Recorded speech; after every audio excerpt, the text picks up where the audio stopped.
আসসালামু আলাইকুম প্রিয় ভাই বোনেরা, আশা করি আপনারা ভালো আছেন। আলহামদুলিল্লাহ আমিও ভালো আছি। তো আমি আপনাদেরকে আজকে দেখাবো গাজীপুরের সবচেয়ে বড় টিকটকার পার্ক, টিকটকারদের পার্ক। যে পার্কে হাজার টিকটকাররা টিকটক করার জন্য এই পার্কে চলে আসে। এই পার্কে আপনারা কীভাবে আসবেন? প্রথমত আপনাদেরকে আসতে হবে গাজীপুরে আসে আপনাদেরকে ভাঙ্গা ব্রিজ নামে একটা জায়গা আছে, সেই ভাঙ্গা ব্রিজে আসতে হবে। আসার পর তারপর আপনারা দেখতে পারবেন এই টিকটকার পার্কের গেট। তারপরে গেটে আসে আপনাদেরকে 50 টাকা টিকিট কাটতে হবে। টিকিট কাটে তারপর ভিতরে প্রবেশ করতে হবে। তারপর আপনি দেখতে পারবেন কত প্রকার ও কী এবং উদাহরণ, বিনোদন সব কিছু দেখতে পারবেন এই পার্কের ভিতরে। প্রথমত আপনাকে টিকিট কাটতে হবে, তারপর ভিতরে প্রবেশ করতে হবে। তারপর আমি আপনাদেরকে কিছু স্যাম্পল দেখাচ্ছি। এই স্যাম্পল দেখে তারপরে আপনারা বলবেন।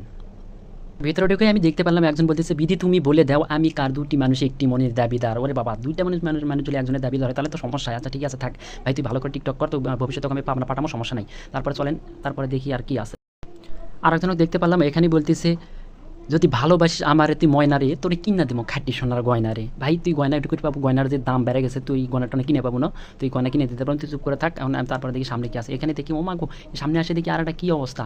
আরেকজন দেখি পাহাড় থেকে নায়িকাকে বাঁচানোর জন্য লাভ দিছে, কিন্তু অবশেষে নায়িকাকে তো বাঁচাতেই পারলো না। অবশেষে নায়িকার উপরে সে পরে নায়িকা কাজ হয়ে গেলো। এই যদি হয় টিকটকের অবস্থা, নায়কের অবস্থা, তাহলে কি বুঝতে পারছেন? এই প্রথমত আমি দেখতে পারলাম। তারপরে এই মোড়ে এসে আরেকজন করছে, ও প্রিয়া তুমি কোথায়? হাই রে ভাই, প্রিয়া যে কুটি গেছে সেটা তো তুইও জানিস না, এটা তো আমিও জানি না, প্রিয়া যে কুটি গেল। আর একটু সামনে আসতেই দেখতে পেলাম একজন করছে, ওই আকাশ বাতাসকে আমি জানাবো তোমাকে, তোমাকে বউ বানাবো। কে ভাই, আকাশ বাতাস জানে কি তুই কি বউ বানাতে পারবো? বউ বানাতে হলে তো বাড়িতে বলতে হবে, তোর বাপ মা কোথালে তোর একটা বউ দিব, শালা বইয়ের অভাব নাকি রে। আর একটু সামনে আসতে দেখতে পারতেছে, আমি সব কিছু ভুলতে পারবো না ভুলতে তোমায়, তোমাকে ভোলার আগে আমার যেন মরণ হয়। হাই হাই রে মরণ রে, ভোলার আগে যদি ওর তোর মরণ হয় তাহলে তো কী হবে? হ্যাঁ, এই যদি হয় এই দেশের অবস্থা, তাহলে তো দেশের গোয়া মারা সারা।